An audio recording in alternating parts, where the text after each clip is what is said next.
So I want to go over the Diamond Coat touch-up kit and some things that I've kind of found that works for me. You might have some different ideas, but this is what works for me.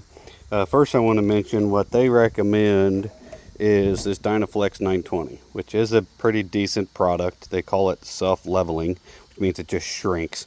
So you've got to be pretty good at caulking to use this stuff because they don't want you to tool it.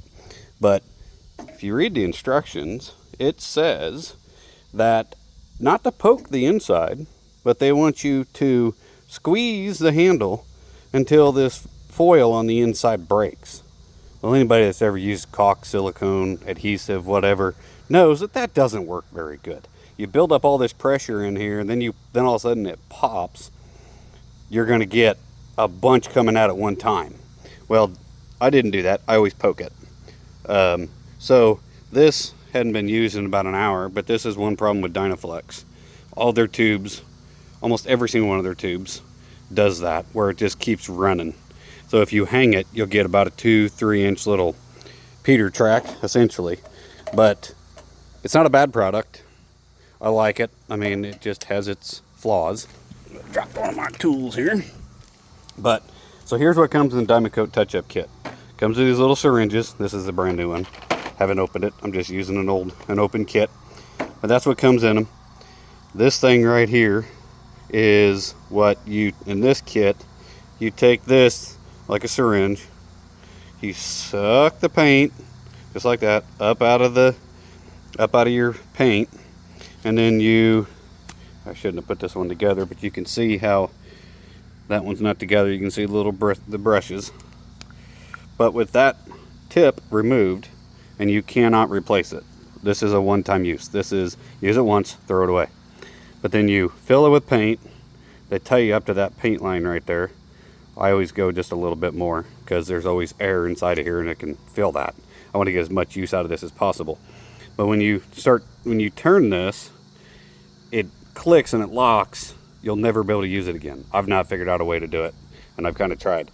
But I'll show you that here in a minute on its use. But then you just take and you throw this thing away because there's one for each one of those. Then you have one of that comes with these 3-pack covers, roller covers. Then you get this stupid freaking paint thing that you're supposed to put paint on with, and it works. It's just very gimmicky.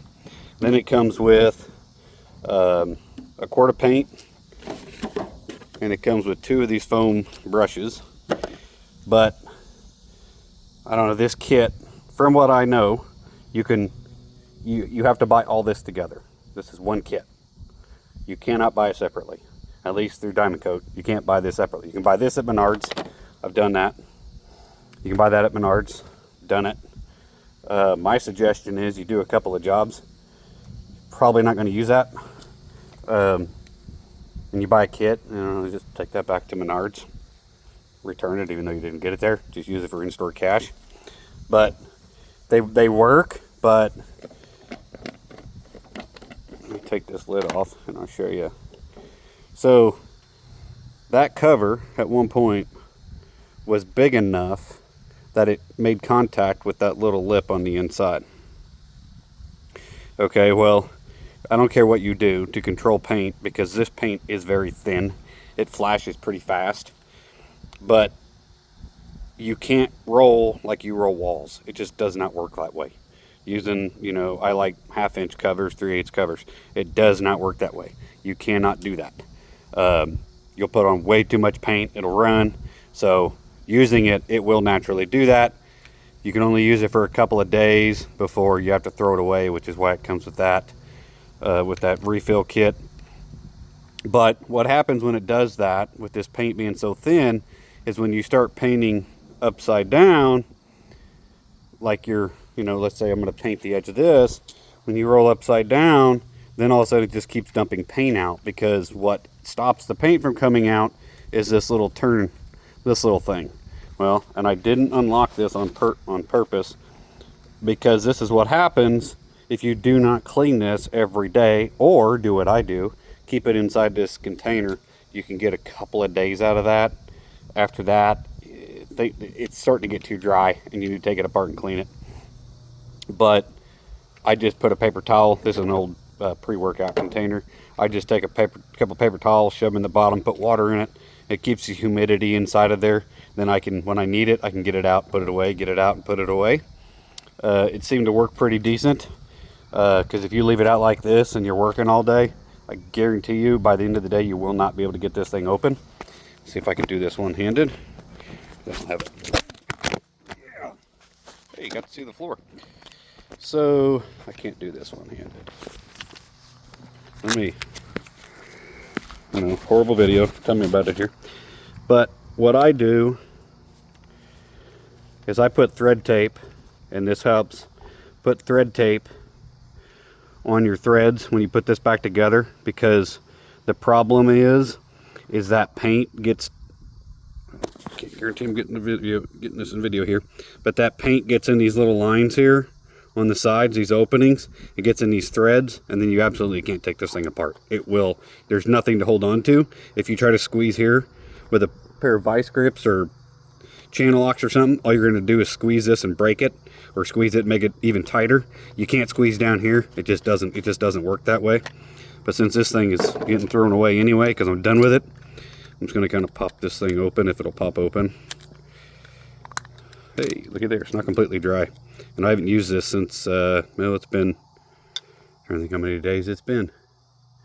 Oh, almost a week. So, see, that paint gets gets around that little ball. See, works its way around that ball, gets around this. Well, this gets tight inside of here. Well, if any of this paint starts to set up inside of there, well, it gets so tight when you go to turn it, it'll snap. I've done it. I've broken them. Or it'll get misaligned, and then it will not line up with your on and off. So you just have to put little pencil marks or permanent marker marks to tell you where it is, if you decide to keep using it. Because I'm not taking this apart and cleaning it every day. It takes like 10 minutes to clean it, and 10 minutes of my time is worth more than this. This is like $10 for this at Menards. So, and I have to drive like 30 minutes to get to Menards. So that's that. So if you use this, it's not a bad tool. It works. It's just not that great. But if you use it, I recommend finding a container like this that you can take and seal it up, keep the moisture in it. When you're not using it, take it, set it out of the sun. That way it keeps it cooler. Another thing I've found, which I actually saw this on Awesome Framers. He didn't talk about it, but it was just, I seen him doing it. But I took the foam brush that it comes with and put it inside of a paint can, and I just wrapped some of the foam from the Diamond Coat foam around it, just to kind of keep the sun off of it. But if you drill a hole in the middle of it, and then you put, let me take this back out so I can see what I'm doing here. But then you put, I just use some of that, like the flex tape. It'll wear itself out, but you can put another layer on top of it or peel it off. You can see where I peeled this one off. But when that tape is fairly new, it will keep this thing suspended, because if not, you'll see exactly what it does is it starts to bend that tip over. Those are only a couple of bucks, so you can actually buy a handful of these cheaper than there and not mess with trying to clean that stupid thing. So yeah, it just depends what you're doing. If you're doing long stretches, that's going to be faster. Like if you're doing rips like this, see, like those long rips, that's like a 5 1/8 rip all the way down. That's like 70 feet worth of that. Well, then I've got some on the other side of the house, and then more on this side of the house. So you get in a long rip like that, that's where that brush is actually pretty, or that roller kit is actually kind of handy. So you can do that. See, it kind of keeps it suspended even though it's pretty worn out. That'll keep it up out of the paint, so when you go to use it, it's not just dripping in paint. But, and this is part of this, but like here's an example. When you're using that foam to keep it from wearing out as fast, what happens, and my blade on my miter box is starting to get a little bit dull, but either way you get these little splinters. Well, when you take and you drag a brand new brush, or a brush in general, across it, grabs those splinters and it'll tear your foam up faster. So you can slow it down by just keeping a file handy, and you can just or a rasp, So you just run that across there. See that little bit? It just gets rid of those little fibers. Then you can paint that and you get a nice clean finish. When you get them from Diamond Coat LP, the edges are real rough, especially after they've been touched up. So taking that foam across there, it will tear those foam brushes up a little faster than when you have a nice brand new smooth cut. And the direction of the cut's going to change it too. But that's something to kind of think about when you're using that foam. Another thing I've found, this is just an old pill container, and I kind of made the mistake as I used one that had that child-proof thing on the inside. Yeah, don't do that. If you're going to do that, get one that doesn't have that, because once you get a little bit of paint and stuff on there, those things start wearing out and it's hard to get it in and out. But see, that keeps it suspended so that if I'm not using it for a minute, I can keep it up and, you know, put the lid back on if you're not going to use it for a minute. But I can basically keep it suspended to where it's not just dripping in paint when I go to take it out. But then, so you don't want it doing that when you're peeling it out, because see how thin that paint is. At least you'll do what I did and drop. See, I was stupid. I should have covered my concrete, but I'll scrape that off. That's not a problem. But that's what it'll do, is it'll sit there and drip all over wherever your work surface is. It'll drip all over it. But let's see, yeah, it comes with 2 of those foam brushes, those rollers. It works, but it's just, I think some pencil pusher needs to actually be on the job site and maybe come up with a lid for these. Then it would be more efficient. So I mean, I know it's not made by Diamond Coat, but if it had a lid on it, that would be so much easier. It would last you a little bit longer. But it works. I don't know. I don't have another solution for that. It's not even a problem, but that kind of works. But let me kind of show you here what I got going on here on this pin. So I'm kind of building these corbels. So these pins, I'm gonna go ahead and since this one is brand new. Another thing you got to watch is, see, you hear that click?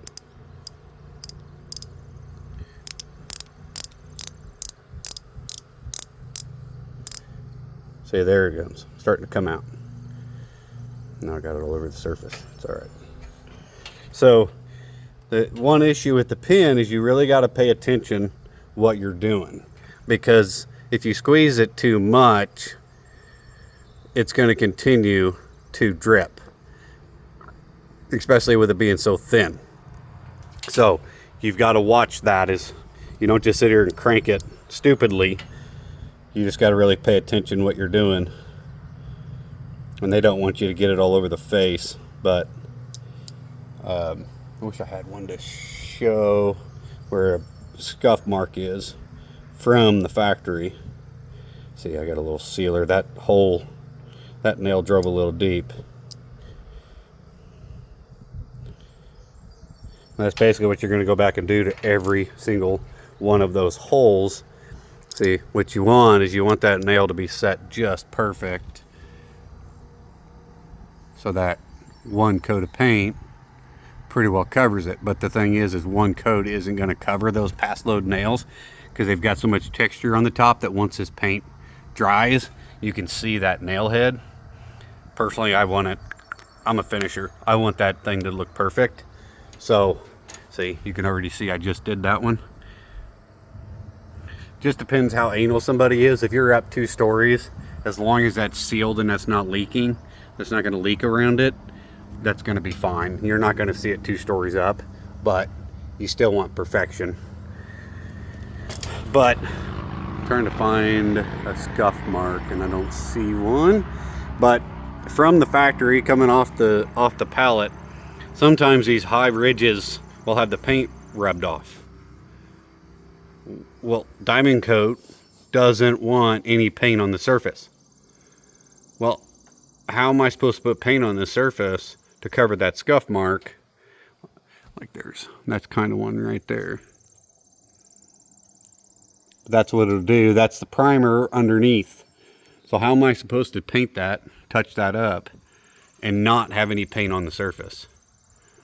So you have to. They just have to say that for warranty claims. So you can already see how much that thing is already changing. Go back to this one here. Yeah, see? So if you really want it to look good, you have to turn around and put a second coat on it. Now, you can just paint this stuff yourself. Don't order from Diamond Coat and paint it yourself. Well, Diamond Coat bakes this paint on. I don't know about you, but on job site, I can't bake paint on. And it really should have dried longer, but I'm just doing this in the video to show you kind of what I got going on here. So you're coming from a finishing background, and that's primarily what I do. I want it to look perfect, but from the ground, it's going to look perfect. I mean, most people aren't going to see it, but when you're the installer, those things kind of show up. But here's what we're working on today, by the way, while I got you here, building these corbels. So that one there is the original. It's all bricked in around it, so I can't easily take it out without having a major problem trying to rebuild it. So we're just wrapping. I just wrap there. That one, you can kind of see the Dynaflex, what I put on earlier. It'll shrink. It'll shrink. I kind of run it. See, it's not a perfect caulk job. That was an older tube. I probably shouldn't have used it. We'll see what it looks like next week. If I have to, I'll cut it out. But once it dries, it'll be kind of concave. Let's see, you'll have to leave those 3/16 gaps. Yeah, that hole right there is where I had a nail on the other side, or a screw on the fastener when I built that corbel. See, because it kind of looked like that one. But you have to leave that gap all the way around there for expansion and contraction to be able to meet Diamond Coat warranty. So, yeah, you want to meet warranty, you gotta do what they want. But that's kind of the basic of those kits. So, you got any questions? Just ask. Have a good day, y'all.